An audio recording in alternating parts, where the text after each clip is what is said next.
గ్రంథంలో నుండి కొరింథీయులకు రాసిన పత్రిక. ఈరోజు ఈ వాక్యాన్ని మరి ఎందుకు చెప్తున్నానంటే, నిన్నే ఒక దినం ఒకటి జరిగింది కదా.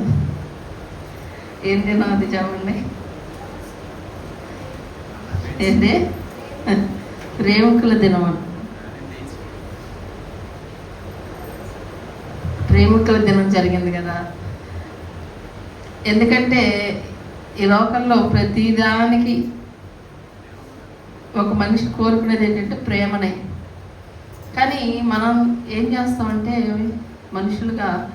మనుషుల ప్రేమను ఎక్కువ కోరుకుంటాం, మనుషుల్ని ఎక్కువగా ప్రేమిస్తాం. అవునా కదా? ఒక మనిషి మనల్ని ప్రేమిస్తున్నారు అని తెలిస్తే ఆటోమేటిక్గా వాళ్ళు ఎలాంటి వాళ్ళైనా మన అభిప్రాయం మారిపోద్ది. ఒకళ్ళు మనల్ని ప్రేమించట్లేదని తెలిస్తే మళ్ళీ మన అభిప్రాయం మారిపోద్ది. ఇది మానవ యొక్క స్వభావం. అలాగే మనుషులు కొంతమంది మనల్ని ఎందుకు ప్రేమించట్లేదని బాధపడే వాళ్ళు ఉన్నారు, ప్రేమిస్తే బాగుండని కోరుకునే వాళ్ళు ఉన్నారు. నన్ను ఎవ్వరు ప్రేమించరు, నన్ను ఎవ్వరు పట్టించుకోరు, నన్ను ఎవరు గుర్తించరు, నేను ఎవరికి నచ్చను అని బాధపడే వాళ్ళు కూడా ఉన్నారు. ఈ లోకంలో ప్రేమించాలంటే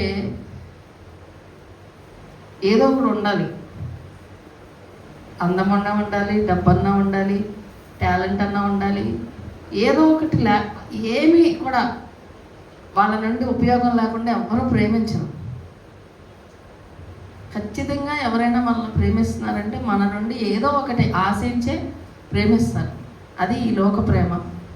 కానీ దేవుడు కూడా మనల్ని ప్రేమించాడు, కానీ మనల్ని ఎప్పుడు పట్టించుకో. అసలు ఆయన మనల్ని ప్రేమించాడు, ప్రేమిస్తున్నాడు. ఆ ప్రేమ శాశ్వతమైంది, ఆ ప్రేమ నిజమైంది, ఆ ప్రేమలో మోసం లేదు, కపటం లేదు, ఏది కూడా కోరుకోలేదు, ఏది కూడా ఆశించలేదు. ఏ అర్హత మనకు లేకపోయినా ప్రేమించడానికి ఆయన మనల్ని ప్రేమించాడు. ఇది మనం ఎప్పుడు గుర్తించం. ఈ మనుషులు ఎంతసేపు మనుషుల్ని ప్రేమించట్లేదనే బాధపడతాం. అది ఎవరైనా సహజం. అది పిల్లలు ప్రేమించట్లేదనో, భర్త ప్రేమించలేదనో, లేదా ఎంత కష్టపడుతున్న అధికారులు చోట్లకి పట్టించుకోవట్ల ప్రేమించట్లేదు, గుర్తించట్లేదనో ఈ బాధే ఉంటుంది మనుషులకి ఎప్పుడు. అలా బాధపడకూడదు మనం. ఎందుకో తెలుసా? మనకి దేవుడు మనల్ని ప్రేమిస్తున్నాడని మనం ఎప్పుడు కూడా గుర్తుపెట్టుకోవాలి. ఎవరు ప్రేమించినా ప్రేమించకపోయినా నా దేవుడు నన్ను ప్రేమిస్తున్నాడు కదా అనే మనసు మనకుంటే మనం సంతోషంగా ఉండగలుగుతాం. లేదనుకోండి మనుషుల ప్రేమలు మారిపోతా ఉంటాయి. అవునా కదా? ఎప్పుడెవరు మారిపోతారో తెలియదు. ఫస్ట్ ప్రేమించినంత తర్వాత ప్రేమించకపోవచ్చు, లేదా ఫస్ట్లో ప్రేమించకపోయినా తర్వాత ఎక్కువ ప్రేమించవచ్చు. మళ్ళీ అది మారిపోవచ్చు. ఖచ్చితంగా మారుతాయి. తల్లిదండ్రుల ప్రేమ మారింది, పిల్లల ప్రేమ మారింది, భర్త ప్రేమ మారింది, భార్య ప్రేమ మారింది, స్నేహితుల ప్రేమ మారింది. ఇవన్నీ మారిపోయే ప్రేమలు. శాశ్వతమైన ప్రేమ కాదు ఏది కూడా ఈ లోకంలో. ఈ లోకంలో ప్రేమకి చిహ్నంగా కట్టుకున్నారు కొన్ని. ఏంటి అవి? తాజ్మహల్, ఇంకా కొన్ని లోకంలో అంటే చూపించాలంటే ఒక సింబల్, హార్ట్ సింబల్. ఇవన్నీ ప్రేమకు గుర్తులు. కానీ మన యేసయ్య ప్రేమకు గుర్తేంటి?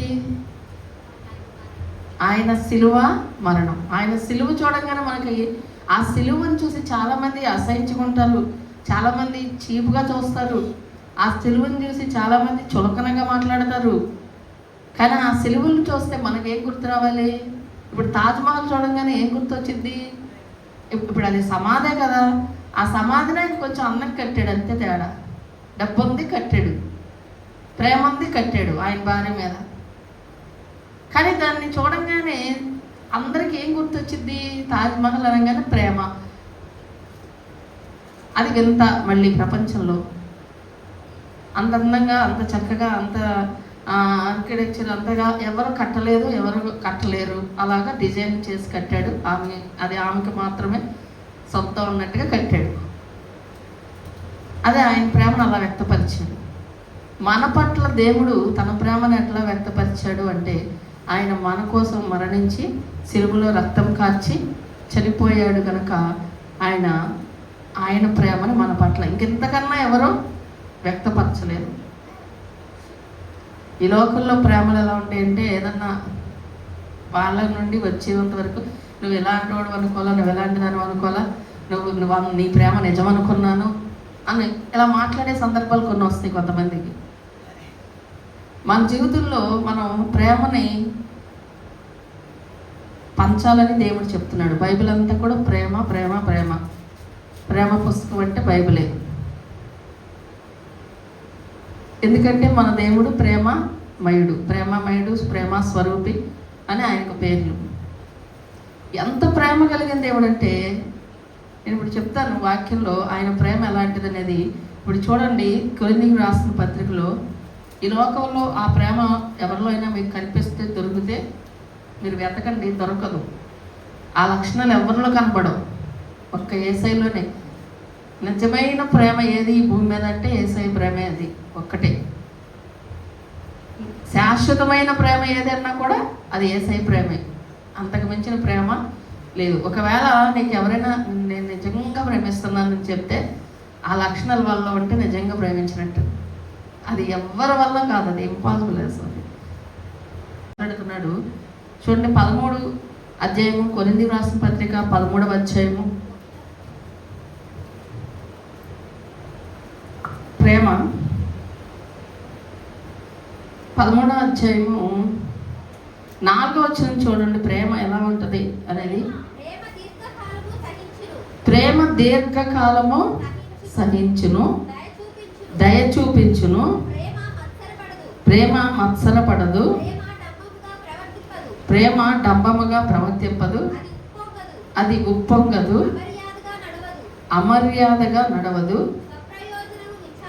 స్వప్రయోజనమును విచారించుకొనదు, త్వరగా కోపపడదు, అపకారమును మనసులో ఉంచుకొనదు, సంతోషపడక సత్యమునందు సంతోషించును, అన్నిటికీ తాళుకొనును, అన్నిటినీ నమ్మును, అన్నిటినీ నిరీక్షించును, అన్నిటినీ ఓర్చును,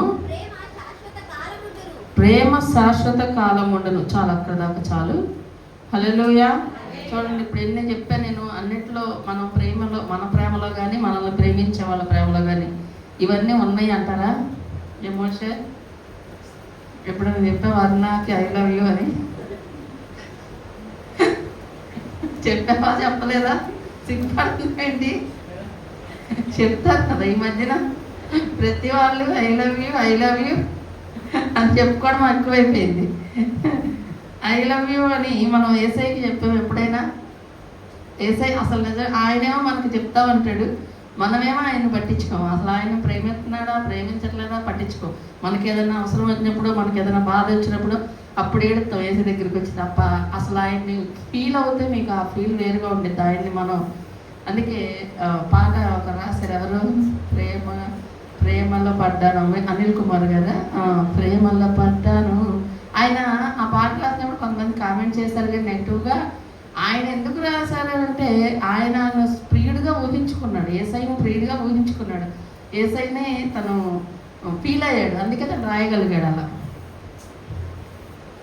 అయితే ఇక్కడ ఈ ప్రేమ లక్షణాలు ఏంటి? యేసయ్య అంటున్నాడు ఈ ప్రేమ ఆయనలో మాత్రమే కనబడుద్ది.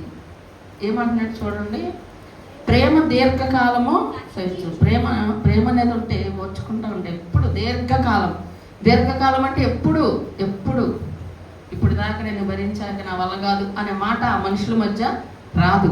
ఆ ప్రేమ అనేది ఉంటే ఎప్పుడు కూడా ఒకేలాగా మనం ప్రేమించగలుగుతాం. కానీ కొన్నిసార్లు కొంతమంది ప్రవర్తన బట్టి, కొంతమంది విషయాల్లో మనకేం కలిగిద్ది చెప్పండి? కలిగిద్దా లేదా? అసలు ఎలాంటి వాళ్ళతో నా వల్ల కాదు, ఎలాంటి వ్యక్తులతో దూరంగా ఉండాలి, ఇలాంటి వాళ్ళతో అసలు ఇలా అనవసరంగా ప్రేమించి, అనవసరంగా గౌరవించి, అనవసరంగా ఇంపార్టెంట్ ఇచ్చా ఇప్పుడు దాకా అని అనిపించేలా మన ప్రవర్తన ఉంటుంది. కానీ దేవుడికి అలా ఉండదు. అలా ఉంటే మనం ఇక్కడ ఉండం. అవునా కదా? మనం ఎన్నోసార్లు ఆయనకి నచ్చినట్టుగానే ఉంటున్నామా? ఎన్నోసార్లు ఎక్కడో ఒక చోట తప్పిపోతాం, ఏదో ఒక పొరపాటు, ఏదో ఒక పాపం చేస్తున్నాం, అనకూడనే మాట్లాడుతూ ఉంటాం, చెయ్యకూడనే చేస్తాం, వెళ్ళకూడని చోటకి వెళ్తూ ఉంటాం. అయినా ఆయన మనల్ని ఎప్పుడైనా అలా అన్నాడా? ఆయన అనుంటే మనం ఉండము చర్చిలో. ఆయన అనుంటే కనుక మన ప్రార్థనలన్నీ ఆలకించబడే కాదు, ఆయన ఎప్పుడూ కూడా ప్రేమిస్తున్నాడంట. అది నిజమైన ప్రేమ. మనం చేసే పనులను బట్టి ఆయన ప్రేమ మారదు. ఆయన మనల్ని క్షమిస్తాడు, ప్రేమిస్తాడు కనుక ఆయనదే నిజమైన ప్రేమ. అందుకే అంటున్నాడు దీర్ఘకాలము సహిస్తుందంట. దీర్ఘకాలము సహించును, తర్వాత దయ చూపించును. ప్రేమ అంటే దయ కలిగింది. లేదనుకో కఠినంగా నా వల్ల కాదు ఇలాంటి వాళ్ళతో కాపురం చేయడం అంటారు కొంతమంది. నా వల్ల కాదు వీళ్ళని క్షమించడం, ఇలాంటి వాళ్ళకి అసలు నా వల్ల కాదు, ఇంకా కట్టింగే, ఇంకెక్కడి నుంచి వాళ్ళకి నాకు సంబంధం లేదు, వాళ్ళు నా ఇంటికి రాకూడదు, నేను వాళ్ళ ఇంటికి వెళ్ళను అని కొంతమంది అంత కఠినంగా ఉండడానికి కారణం ఏంటంటే వాళ్ళ ప్రేమ ఇక్కడితో అయిపోయింది. వాళ్ళకి ఇసుగు కలిగింది, వాళ్ళకి బాధ కలిగింది, వాళ్ళకి విరక్తి కలిగింది, వాళ్ళకి అలా డిసైడ్ అయిపోతారు. కానీ దేవుడు ఎప్పుడు కూడా మన పట్ల అలా డిసైడ్ అవ్వాడా? అవితే మనం ఉంటామా చెప్పండి? మనం ఎన్నిసార్లు తప్పు చేసి ఉంటాం అందరం కూడా. యథార్థంగా మన హృదయాలకు తెలుసు. ఎన్ని బూతులో మాట్లాడడం, రక్షణ పొందాక, బాప్తిసం పొందాక, మనం ఇలా చెయ్యకూడదని తెలిసాక చెయ్యకూడదని ఎన్నో చేసాం.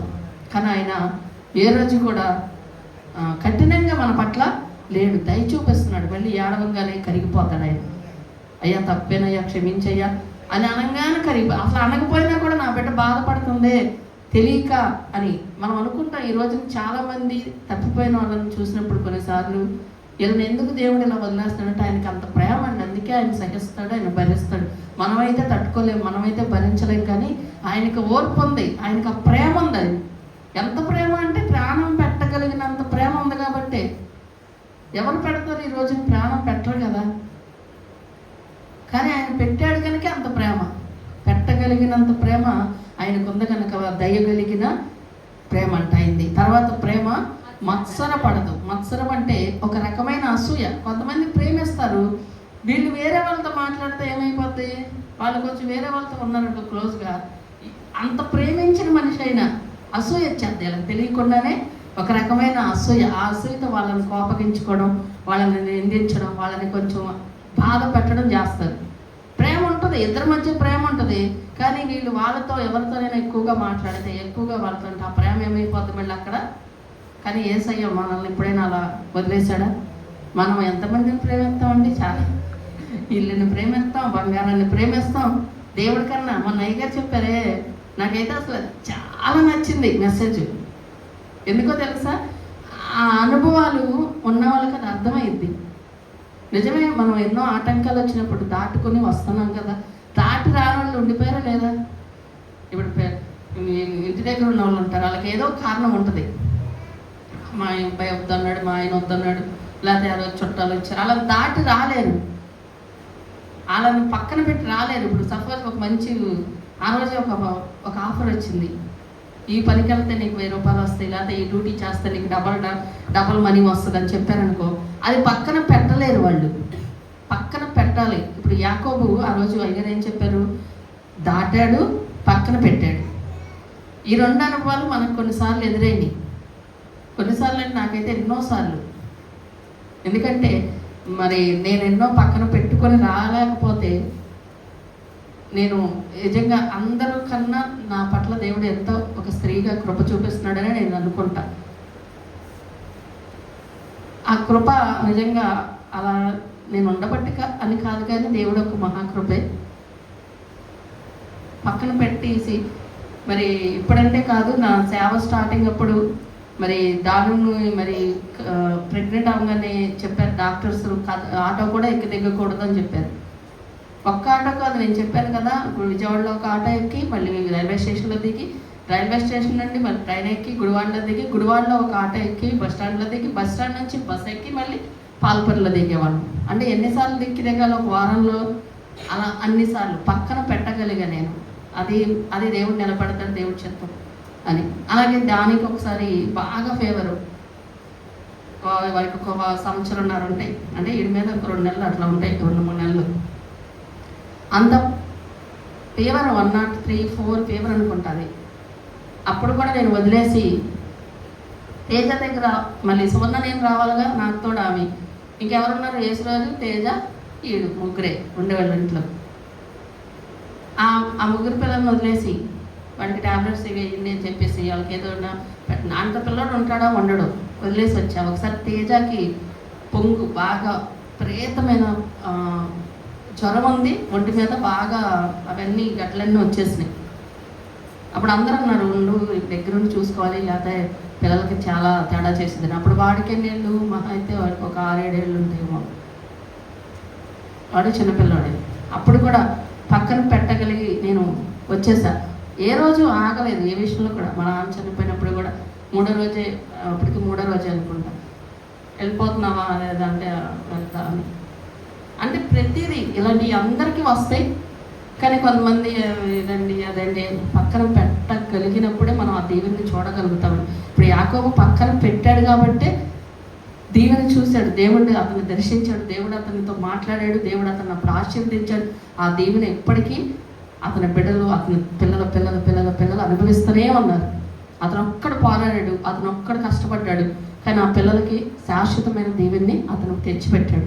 మనం ఒక్కళ్ళం కష్టపడితే, మనం కొంచెం నలిగితే, కొంచెం ఓర్చుకుంటే, కొంచెం సహిస్తే మన పిల్లలకి ఆశీర్వాదం అది.